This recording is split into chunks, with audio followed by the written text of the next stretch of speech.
Hi friends, welcome to Telugu love stories. ఎవరైనా మన ఛానల్ని సబ్స్క్రైబ్ చేసుకొని వాళ్ళు ఉంటే ప్లీజ్ సబ్స్క్రైబ్ చేసుకోండి ఫ్రెండ్స్. అలానే స్టోరీ నచ్చితే తప్పకుండా లైక్ చేయండి ఫ్రెండ్స్. ఇక స్టోరీలోకి వెళ్ళిపోదాం. శివరుద్రుడు ఎపిసోడ్ నెంబర్ 19. ఈరోజు ఈవినింగ్ బయటకు వెళుదామా అంది అను. శివన్య ప్రతాప్ని చూస్తే, నాకు హాఫ్ డే వరకే ఎగ్జామ్స్, బట్ నువ్వు జాబ్కి వెళ్ళాలిగా అన్నాడు ప్రతాప్. నేను ఈరోజు లీవ్ అని ముందే చెప్పేశా అంది శివన్య నవ్వుతూ. మరి నాకు చెప్పలేదే అన్నాడు ప్రతాప్ కూడా నవ్వుతూ. మరి ఎక్కడికి వెళదాం అంది శివన్య ప్రతాప్ నుంచి తల పక్కకు తిప్పి. రేపు సండే అంటూ 2 నిమిషాలు ఆలోచించి, మా ఇంటికి వెళదామా అంది అను నవ్వుతూ. మీ ఇంటికా అంటూ అనుని సీరియస్గా చూశాడు ప్రతాప్. హా, ఇంట్లో వాళ్ళు ఊరికి వెళ్ళారు. ఎలాగో రేపు సండే లీవ్ కదా, చాలా రోజులుగా శివ నన్ను అడుగుతూనే ఉంది అంది అను. 5 నిమిషాల పాటు మౌనంగా ఉండిపోయాడు ప్రతాప్. అది చూసిన శివన్య, ఇంకెప్పుడైనా తీసుకెళ్ళులే అను, తను ఇబ్బంది పడతాడేమో అంది చిన్నగా. అది చూసి అను నవ్వుతూ, ఏం కాదులే, అన్నయ్య వస్తాడు అంది ప్రతాప్ని చూసి వెక్కిరిస్తూ. బాగా ఇరికిస్తున్నావుగా అను అని మనసులో అనుకుంటూ, ఓకే, నాకేం ప్రాబ్లం లేదు అన్నాడు ప్రతాప్. మరి మౌని సంధ్య అంది శివన్య. ఆ మాటలు విని ప్రతాప్ నీరసించిపోతే అన్నని చూసి, చూడు శివ, మౌని మనతో ఉండేది జస్ట్ ఫ్రెండ్లా. ఏ రోజైనా అది చిన్న పార్టీ అయినా ఇచ్చిందా?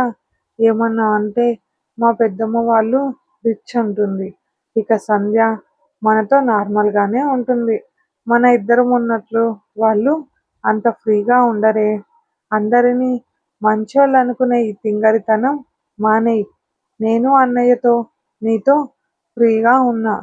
మనం ఏం మాట్లాడుకున్నా మన వరకే ఉంటాయి. బట్ మౌనిక ఉందే, మన క్లాస్లో ఎవరైనా దానికి పార్టీ అంటే ఇస్తానంటే చాలు అన్ని సీక్రెట్స్ ఊదేస్తుంది. ఇకనైనా బతకడం నేర్చుకో అంది అను. నువ్వున్నావు కదే నాకు, చాలులే అంది అను భుజంపై వాలి శివన్య. వాళ్ళ బాండింగ్ చూసి హ్యాపీగా ఫీల్ అయ్యాడు ప్రతాప్.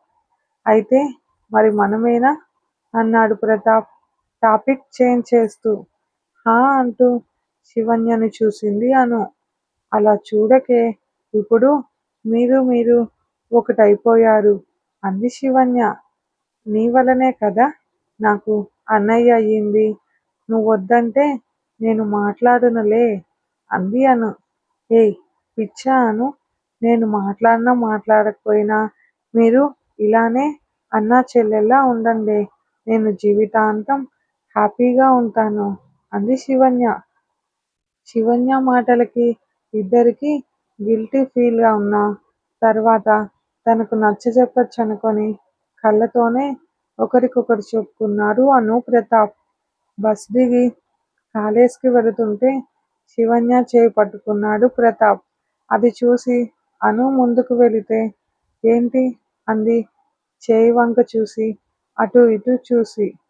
డ్రెస్ పై ఉన్న చున్నీని 2 భుజాలపై ఒక పొరలో వేసి ఇలానే వేసుకో అన్నాడు ప్రతాప్. తన డ్రెస్ ఫ్రంట్ అంతా కవర్ అవ్వడంతో నవ్వుతూ థ్యాంక్యూ అంది శివన్య చిన్నగా. నాకేం అవసరం లేదు అంటూ శివన్య నుదుటిన కొట్టి, గిఫ్ట్ లేదా అన్నాడు. మర్చిపోయానంటూ తలపై కొట్టుకొని బ్యాగ్లో నుంచి గిఫ్ట్ బాక్స్ తీసి ప్రతాప్ చేతిలో పెట్టింది. ఏంటిది అంటూ ప్రతాప్ ఓపెన్ చేస్తుంటే, ఎగ్జామ్స్ అయ్యాక ఓపికగా కూర్చొని చూడు, అనుకి కూడా చూపించలేదు అంది డిసప్పాయింట్ అవుతూ. అయితే ఈవినింగ్నే ఓపెన్ చేస్తాలే అన్నాడు ప్రతాప్. నాకు ముందే తెలుసుంటే ఇంకేదన్నా ప్లాన్ చేసుంటా, బట్ ఈసారి బడ్జెట్ ప్రాబ్లం అంటున్న శివన్య పెదవులపై తన చేతివేళ్ళని ఉంచి, గిఫ్ట్ అంటే కాస్ట్ని బట్టి ఉండదే, ఇచ్చే మనిషి మనసులో ప్రేమని బట్టి ఉంటుంది. అయినా నేను అడిగిన గిఫ్ట్ ఇది కాదు అన్నాడు ప్రతాప్.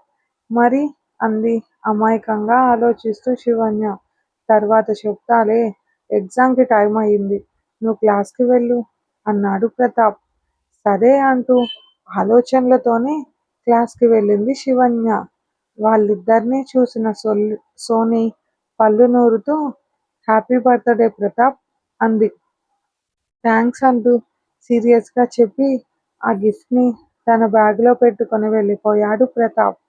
అదంతా చూసిన ఉదయ్ ప్రతాప్ ముందే చెప్పడంతో ఇన్వాల్వ్ కాకుండా ప్రతాప్ వెనకే వెళ్ళి విష్ చేశాడు. థ్యాంక్స్ రా అంటూ ప్రతాప్ అనడంతో ఈవినింగ్ పార్టీ చేసుకుందాం మా గెస్ట్ హౌస్లో అన్నాడు ఉదయ్.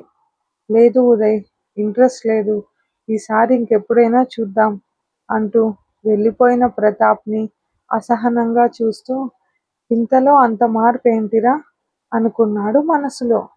ఎగ్జామ్స్ అయిపోవడంతో వెంటనే బ్యాగ్ తీసుకొని వెళుతున్న ప్రతాప్ని చూసి నిట్టూర్చాడు ఉదయ్. అను వాళ్ళకి ఇంకా బ్రేక్ వదలకపోవడంతో క్యాంటీన్లో కూర్చున్నాడు. అరగంట తర్వాత బ్రేక్ వదిలి అందరూ రావడం చూసి తనే లోపలికి వెళ్ళాడు ప్రతాప్. ప్రతాప్ని చూసి కొంతమంది అమ్మాయిలు చూపులతోనే తినేస్తున్నా, కొంతమంది రొమాంటిక్గా నవ్వుతున్నా, ఎవరి చూపులు తనకు అవసరం లేనట్లు అను వాళ్ళ క్లాస్ రూమ్ దగ్గరికి వెళ్ళాడు ప్రతాప్. ముచ్చట్లు చెప్పుకుంటున్న నలుగురిని చూసి అతను డోర్ దగ్గరే ఆగిపోతే మాటలలో ఉన్న శివన్య తలెత్తి ప్రతాప్ని చూసి రుద్ర అంది తన కళ్ళని పెద్దవి చేసి.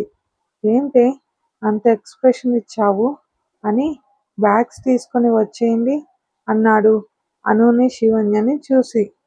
సంధ్య స్మైల్ ఇచ్చి వెళ్ళవే అని శివన్యను చూస్తుంటే మీకేనా పార్టీ మాకు లేదా అంది మౌని మొహం తిప్పుతూ.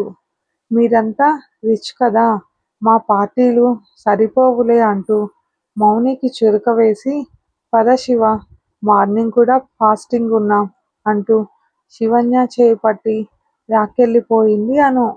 అను డేర్ తెలిసిన ప్రతాప్ ఇద్దరితో పాటు వెళితే చూడే అతను ఒప్పుకోగానే శివన్య మనల్ని పట్టించుకోలేదు అంది మౌని సంధ్యతో చెబుతూ. మనం ఎప్పుడైనా దానిని సపోర్ట్ చేశామా, మన లెవెల్కి సెట్ కాదని చెప్పాం. బట్ దాని లక్ అది. వదిలే మౌనిక, నీకెందుకు శివన్య అంటే ఎప్పుడూ పడదు, మా ముందు నటిస్తావు కానీ అదెప్పుడూ ఒకేలా ఉంది అంది సంధ్య. ఏంటిద్దరు రూమ్ షేరింగ్ కాబట్టి దానికి సపోర్ట్గా మారావా అంది మౌని. నువ్వు మారవే, నన్ను వదిలే అంటూ సంధ్య వెళ్ళిపోతే ఇప్పుడెక్కడికి అంది క్యాబ్ ఎక్కుతూ శివన్య. లంచ్కే, ఇప్పుడు కూడా ఫాస్టింగ్ ఉంటావా అన్నాడు ప్రతాప్. బ్యాగ్స్ తెచ్చేయమన్నావుగా అందుకని అడిగా అంది శివన్య. ఆ నోటికి కాసేపు కూడా రెస్ట్ ఇవ్వవు కదా అని ప్రతాప్ అనడంతో మూతి ముడిచి కూర్చుంది శివన్య. ముందు మిర్రర్ నుంచి శివన్య ఫేస్ చూసి నవ్వుతూ హోటల్కి పోనివ్వు అన్నాడు ప్రతాప్. ఆ రోజు మాత్రం తన కారు రప్పించిన శివన్యకు ఎక్కడ డౌట్ వస్తుందో అంటూ డ్రైవర్ని కూడా పిలిపించి క్యాబ్ అని చెప్పాడు ప్రతాప్. మిర్రర్లో నుంచి శివన్యని చూసి తను చెప్పినప్పటి నుంచి చున్నీ అలాగే వేసుకొని ఉండడంతో ప్రతాప్ పెదవులు అందంగా విచ్చుకున్నాయి.